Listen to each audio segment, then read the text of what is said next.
आपके प्यार की हद कितनी है? आंसर देने से पहले कहानी जरूर सुन लेना।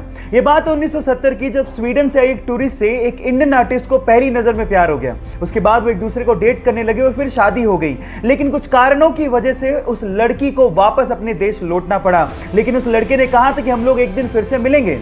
इतने पैसे नहीं थे कि वो लड़का फ्लाइट ले सकता, इसलिए साल भर बाद उसने अपना सब कुछ बेच के 60 रुपए में एक साइकिल खरीदी और 500 रुपए लेके दीवाना निकल पड़ा दिल्ली से अपने प्यार से मिलने। और 4 महीने की मशक्कत के बाद, कोई टेक्नोलॉजी ना होने के बावजूद भी वो स्वीडन पहुंच गया। इतना शिद्दत वाला प्यार देखकर लड़की के माँ बाप ने लड़के और लड़की की फिर से स्वीडन में शादी करवा दी। है ना जुनूनी बात? आपके प्यार में कितना जुनून है, चैट सेक्शन में लिखने मत भूलिएगा। ये बात है फरवरी 2019 की, जब कुछ मछुआरे मछली पकड़ने के इरादे से इटली के एक तट से समंदर में पहुंचे। जब वो समंदर के बीचों बीच थे तो उन्हें कुछ दूरी पर कुछ तैरता हुआ दिखा। शुरू में तो उन्हें लगा कि शायद ये कुछ लकड़ी के टुकड़े हैं, लेकिन जब पास जाके उन्होंने देखा तो वो ये देख के हैरान रह गए कि वहां पर 2 हिरन तैर रहे थे। Oh my God! अब ये हिरन समंदर के बीचों बीच कैसे पहुंचे, ये आज तक एक रहस्य है। बहरहाल, उन मछुआरों को दिल से धन्यवाद, क्योंकि उन्होंने उन हिरणों को बचाने की सोची। तो उन मछुआरों के लिए एक लाइक तो बनता है।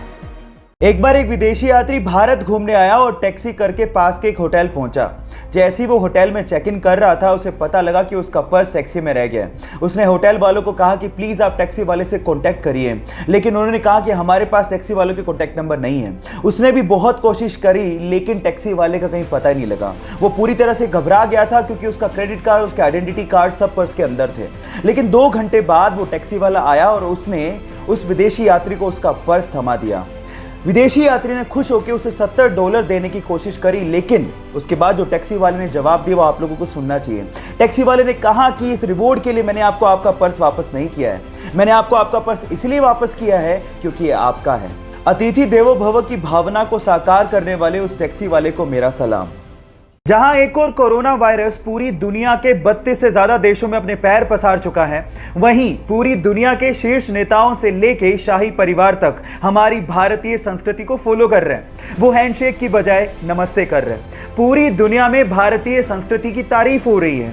इसमें अमेरिका के राष्ट्रपति, फ्रांस के राष्ट्रपति, इजराइल के प्रधानमंत्री, जर्मनी के चांसलर से लेके ब्रिटेन का शाही परिवार शामिल है। और सबका यही कहना है कि अगर हमें कोरोना वायरस से जंग जीतनी है तो इसमें भारत का नमस्ते एक बहुत बड़ा हथियार साबित हो सकता है। हमें गर्व है अपने भारतीय होने पर और भारतीय संस्कृति पर, तो इसीलिए करो ना नमस्ते।